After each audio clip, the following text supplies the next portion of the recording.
ডয়ে বিন্দুটাও সুন্দরী হয় না। ঠিক এভাবে করে লিখবে। এখানে একটু ফাঁকা রাখবে, তাহলে এটা দিয়ে আমরা কিছু শব্দ লিখতে পারি। দেখো, ছড়া লিখতে পারি, ছয় এইভাবে করে লিখবে।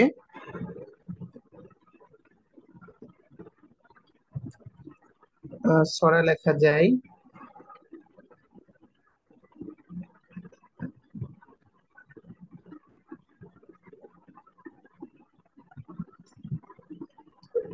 ঘড়ি লেখা যায়। তারপর ঘড়ির পর ঘড়ি লেখা যায়।